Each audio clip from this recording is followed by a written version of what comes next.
From the newsroom of Impact Alpha, this is your Impact Briefing for Friday, January 21st. I'm Monique Aiken. Today, Impact Alpha's David Bank joins me to discuss the week's news, Larry Fink, and more. Hi, David. Hey, Monique. And I'll have a chat with Just Capital's Martin Whittaker about their new rankings, the Just 100. But first, here's what you need to know from the week in impact investing. Larry Fink dropped his annual letter to CEOs. Did he drop the ball? The BlackRock chief walked a fine line. Activists say the $10 trillion asset manager doesn't walk its talk, particularly on climate change. Conservative critics have threatened to pull state pension funds and other capital from managers who push too hard on climate and ESG.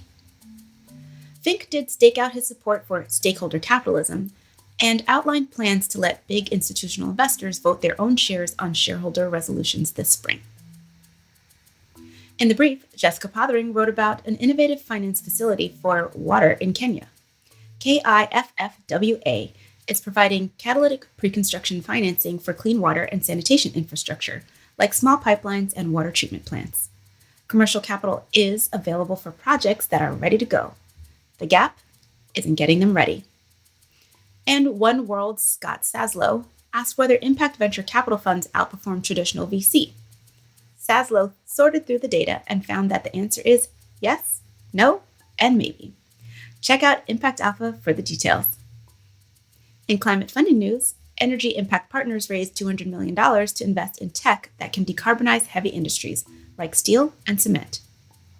The Deep Decarbonization Frontier Fund has already invested in the battery storage pioneer Form Energy and the green steel maker Boston Metal. Investors are excited about the digital transformation of business in emerging markets. In Mexico, Fairplay raised $35 million to provide revenue-based working capital and inventory financing for online businesses. In India, Arya raised $60 million for warehouses to help smallholder farmers store their crops and working capital to hold them over until they sell their harvests. And in East Africa, Copia secured $50 million to deliver goods to rural African consumers. Copia's 25,000 shopkeepers and agents, mostly women, take orders that Copia delivers within 24 to 48 hours, even to remote areas in Uganda and Kenya. Copia is expanding to Rwanda and Tanzania. Impact Alpha subscribers got all of these stories and more in their email each day this week.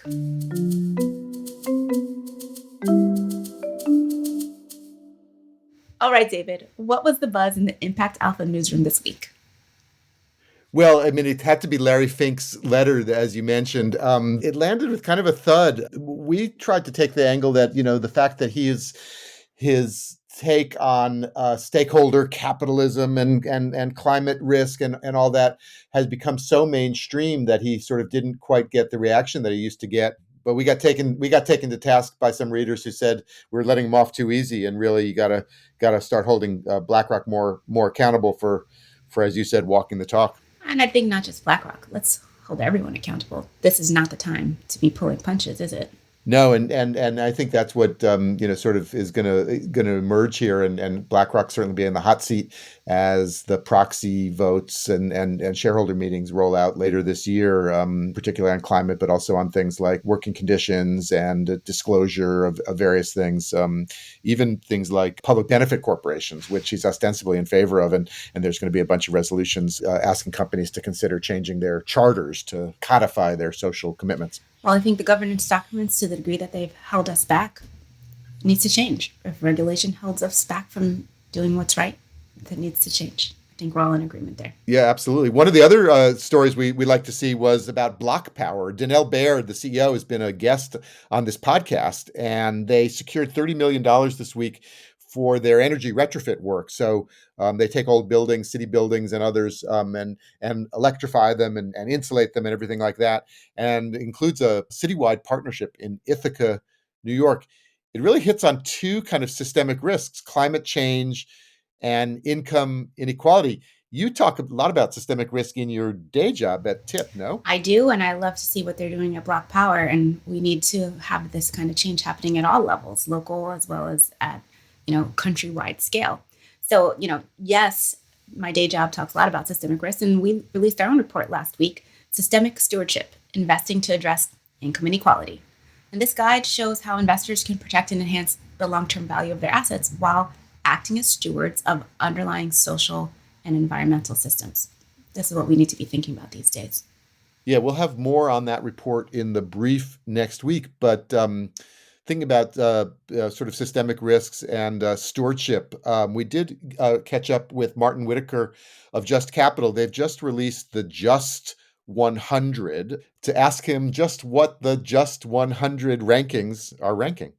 Well, we're ranking the largest 1,000 publicly traded companies in America on how they do, how they perform on the priorities of the American people, which we figure out through a very detailed and multi-phase public opinion research process. So the whole idea is to sort of capture how ordinary Americans on a representative basis think about this idea of a just company. Well, what does it do? What are the criteria for being just? And then we go and gather data and analyze the performance of the Russell 1000 as best we can. And then we produce rankings and all sorts of other things with that. And so I understand that the polling, as you say, has showed that folks are most concerned about fair and living wages, creating jobs in the U.S., and prioritizing accountability to all stakeholders. Was number three. That's exactly right. So 40%, if you add, we basically run what's called a max diff, where you require respondents to choose between different characteristics, and when you do that, you get a weighting. So those three issues you just mentioned form basically 40% of the weighting. I can also tell you that if you added up all of the worker related issues, so that would be like fair and living wage, as you mentioned, but also things like training and workplace culture and DEI and things like that. That's another. You get 40% from the worker category alone. So it's very heavily weighted to the relationship between a company and its workforce. And then the argument is that companies that perform well on those kind of scores also perform better financially. Is that right? That's what the data shows. Exactly. We've had an index tracking the top companies in every sector that's live for 4 years or so. It's routinely outperforms the benchmark. We have an ETF, a fund that's run off that index. But we looked at this from lots of angles. What's the relationship between business and financial performance, profitability, margins, other sort of accounting metrics, and we look at the relationship between those things and how just a company is. And as you said, you see a very strong and positive relationship between those two things. So the pushback might be, okay, that's great for stock pickers, and it's a good signal, and it correlates. But how does it actually change the world? So what's the kind of broader strategy or theory of change?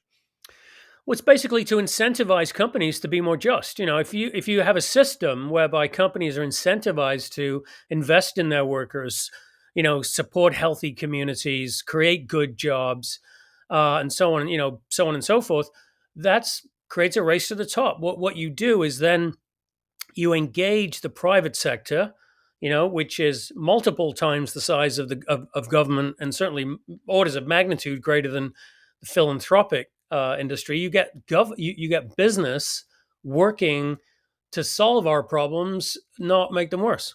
Okay, let's get to the winners. It's overwhelmingly tech dominated, at least the top 10, it seemed. And a lot of ESG funds and other portfolios also tend to be tech dominated. So your number one was Alphabet, and then followed by Intel, Microsoft, Salesforce. I guess the only non-tech in the top 10 was B of A, Bank of America, because of the rest of it was then PayPal, Apple, Nvidia, and Verizon. So why so techy? Well, I mean, the chips fall where they may. We don't see the results of the overall ranking till they're done. I think what's happening there is when you look at the five categories of stakeholder, so that's workers, communities, customers, environment, and shareholders, and is a company led with integrity. The way we measure all of those things, these are the companies that do best on all of those things. That's really the simple answer. The question would be why. Why do we see companies like that doing so well? And I think that they have typically been able to invest more in workers. If you compare Salesforce with, I don't know, Target or Dollar Tree, obviously it's a very different dynamic. But I would also say if you pull the lens back and looked at the just 100 overall, you see every sector represented. You see lots of diverse companies there, and I think there's no reason in 7 years now of doing this. There's no reason why any company that we see can't be more just and can't be towards the top of the list. And we also, by the way, David, break things down by industry and by theme. So if you're only interested in diversity, equity, and inclusion, for example, you could just search by that and see who does a great job. Or if you're only interested in, the fossil fuel industry or oil and gas, you could go and see how companies stacked up on in that industry. So we try to make the platform itself as accessible and as customizable as possible. I could see how fair and living wage and creating jobs. That's kind of the data might be pretty quantifiable in those. How do you quantify, prioritize accountability to all stakeholders? It's really about walking the talk, and you can measure that through disclosure. We measure that through our companies, for example, embedding um, ESG or just KPIs in executive compensation, things like that. So it's a way, essentially, what we think that really means is a company should be doing more to create value for their stakeholders, and how do we know they're doing that? And so that's when when you look at it from that point of view, like, okay, what are they saying about what they're doing? What's the strength of their policies? And then how does that, how are they incentivized to actually do those things? I know you've been talking with a lot of CEOs over the last couple of weeks about the results and including through your new partnership with CNBC. So, what have you been hearing from the CEOs?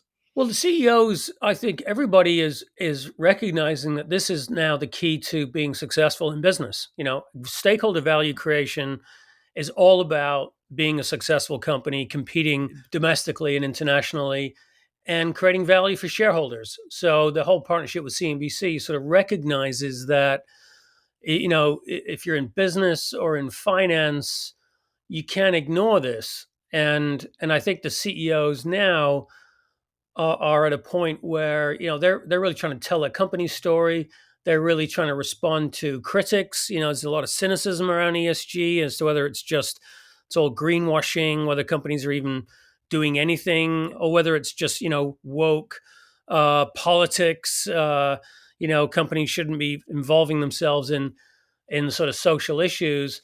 So the companies now and their leaders are speaking up on all of that, and interestingly, our polling really makes it clear that that's what the public expects. They expect companies and their leaders and CEOs in particular, on a personal level, to be able to have a view and to speak up and speak out on what companies are doing and why that's meaningful. Larry Fink at BlackRock put out his letter this week and struck some of these same themes. The reaction was kind of interesting because some folks said, hey, that's become conventional wisdom already, like that, like it's now well known. And Larry Fink is, may have been out in front a few years ago, but now the rest of the world is caught up. And then others, of course, said, maybe, as you said, it's all hot air and it doesn't amount to as much change as folks, might have thought. So where do you come down on sort of where we are on this? Can we call it a just transition? Yeah, I love that. It is a just transition. Where are we? I think it's pretty simple. We're in now a period of accountability. I think enough talk. Who's walking the walk? That's where we are. So we need data. We need transparency. We need leaders, companies that are really good at and really serious about, being just, showing the world what they're doing. And I think that is the key. How do you know if a company tells you what they're doing on an issue that you care about? How do you know? How do you know for sure? How do you trust that information? I think that's where we are today. So leaders and laggards, and as you seem to be demonstrating, the leaders will extend their lead because of paying attention to these kind of issues. Well, Absolutely. And it's the same, if you look at financial accounting, this is just an extension of that. You have to believe those numbers. Well, you also have to believe what a company's doing for their stakeholders. Well, Martin, there is kind of a lot of pushback on the elite. There's a book out this week by Peter Goodman, talks about Davos Man, and it kind of takes on some of these themes. What's your take on the critique? I think a critique of stakeholder capitalism is always fair. I think we all want it to be better. We're all seeing that, the path we're on right now is really not sustainable. So let's look for a better way to do business and a better way to sort of, advance capitalism, so to speak. And stakeholder capitalism to me makes a lot of sense done properly. So it's okay to ask pointed questions about how that's happening. I think, the Davos Man approach to me is a little cynical. I think Mark Benioff is someone who should be celebrated as a pioneer in his thinking of stakeholder capitalism, and Salesforce obviously as a just top 10 company, we do that. But I think the overall idea that somehow either we continue with total free market trickle down economic shareholder primacy, or we raise taxes and have government solve our problems. I think that's outmoded thinking. To me, we need a vision that actually gets business and government working together more constructively, that gets the private sector to do more, and that creates the incentives for that to happen. That's what this is all about. And I think Goodman and others commentators that I've seen on this kind of miss that. Well, there sometimes is kind of a phenomena where the critique comes from the, I suppose the left, as it were, about whether the impact is really as genuine or deep or transformational as all that, but that the effects might be to actually reentrench the status quo, which said, which was opposed to these kind of measures for, sort of, as you said, shareholder primacy reasons. They can say, well, there's no impact anyway, so why should we even do it? Look, there's mistrust and criticism on both sides, the right and the left. The left thinks it's all greenwashing and sort of grandstanding and posturing. It doesn't really mean anything. Certainly not going to solve any problems. And the right believes that this is all politics through the back door. And unfortunately, that's the society we live in right now, where there's a dearth of trust. And I think where that takes you is not a very good place. We're talking about an unraveling of a healthy democracy if you don't have enough people with faith in the system. So I think stakeholder capitalism to me is a little bit about that. It's about restoring some faith in business and how we as sort of citizens of this planet can get together to create a better future. And I think stakeholder capitalism is all about trying to align the needs of different stakeholders more effectively, so you grow the pie for everybody. And you raise the bar over time and you keep going step by step. So Markets are good at that, right? That's what markets do, and I think it beats the alternative. indeed. Well, thank you, Martin Whittaker of Just Capital, the Just 100. You can read more about that on Impact Alpha, and I guess see you on CNBC as well, Martin, right? Thanks, David. Really appreciate it. That's going to do it for this week's Impact Briefing. Thanks to our producer, Isaac Silk. Subscribe to get full access to Impact Alpha and the Daily Brief. Right now, we're offering podcast listeners $100 off their first subscription. Go to impactalpha.com/subscribe and use the code Briefing100. Thank you for listening. I'm Monique Aiken, Managing Director for TIP, the Investment Integration Project. Make sure to check back for next week's briefing. And until then, take care.